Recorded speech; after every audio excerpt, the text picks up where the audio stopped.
welcome back to Prince TV. For those of you when you like so never subscribe to this platform, you try me subscribe so that you get my updates in time I post my video, see how it happens. So alright, this update is just to inform you guys or to give you guys the video how Ebuari and the Osibanjo don't go take the AstraZeneca vaccine as they tell us, you understand, because now they take the vaccine online, maybe people for see how it happen so that Nigerians go try to take this vaccine in order to kind of like stop the coronavirus, but that will not be the main issue because you get one video when I come dey watch for Facebook where some Nigerians come dey complain say to take the coronavirus vaccine not be the problem of Nigerians because if you go check and the coronavirus not to dey disturb for the African continent well like that. So people come dey explain for inside the video say the government need to give them good things for the country. E get some people like say they die for hunger.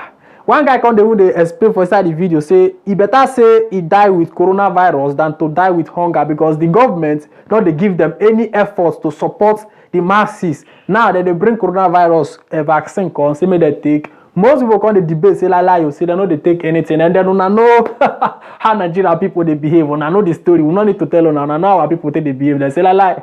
Say the vaccine they no dey take any one single vaccine. Most people dey talk like that. I know say na so it go be. Now they don't come out come demonstrate give the Nigerians say now the vaccine na something we like say na real. Now make them when be leader first of all take them so that the citizens go fit take them. For those of you when it be like say I never see boo boo, we are in for try to take this vaccine now. So watch the video, we'll see how it happen.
Empty syringe, this is done.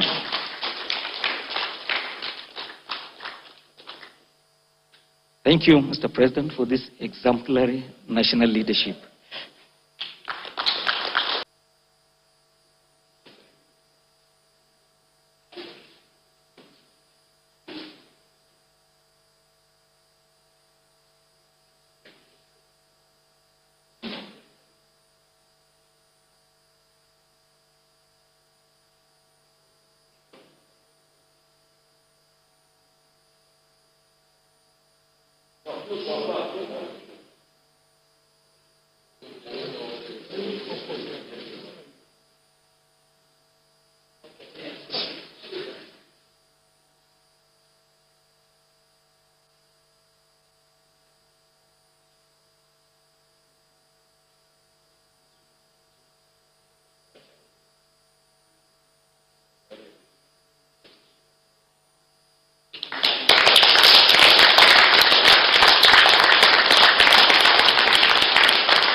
assure Mr. Vice President that we share his pain.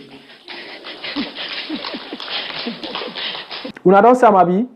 So now so the issue take place. So not just to say, mo come here, mo come analyze this issue, because if you go check the problem of Nigeria not be to vaccinate people, because it get people like say that they would die for hunger. So all those people be like say na coronavirus that kill them. So now waiting most of them they talk about. So now so the issue take happen.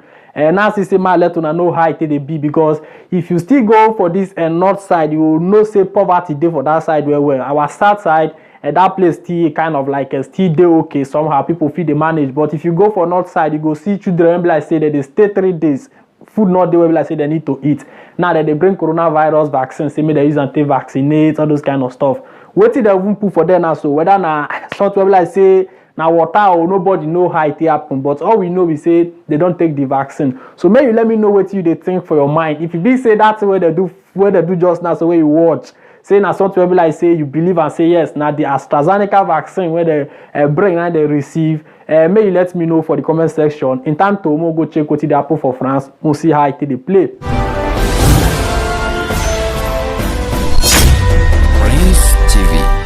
Alright guys, this is to give you guys update how it they play for France. Mona still see how everything still they happen, because now we go the giro up and down. More they see how other European countries they treat immigrants like say they for their area. Now most see what they happen for France. Listen to the article. He said here, France prison sentence for a migrant who refused a PCR test.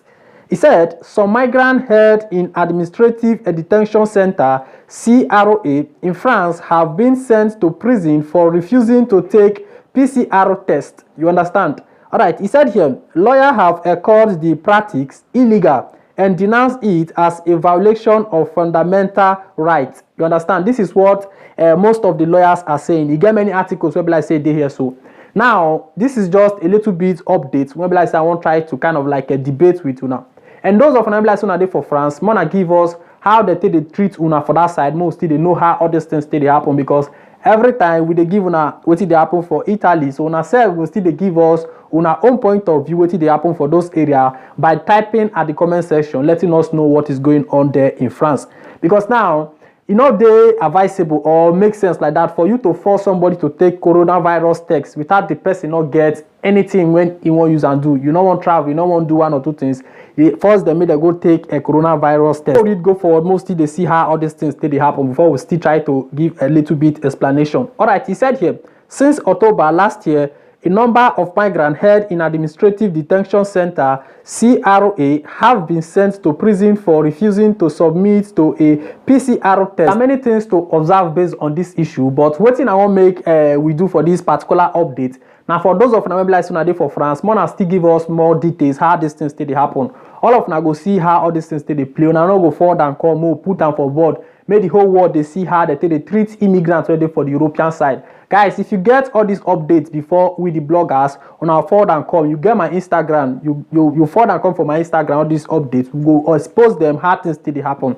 Like most when they for camp, it be like say, well, how na they for camp, they disturb on many things they happen for those places. You forward all those news come, I'll put them for board, then the world go see how all these things still happen, because all these Oyibo, they still they see these videos, what would they do? They know say yes, we ourselves still they give a reaction based on the way that they treat immigrants. So if you're there for France, let us know how all these things still happen. So now just a little bit updates. Massima will discuss all these things, because in tanto we all there for the European side, we need to put all these things together to know how all these things are going. So that is it, guys. If you have not subscribed to this platform, please try to subscribe. And then that of the Buhari and Osibanjo, like I said, they don't take the vaccination.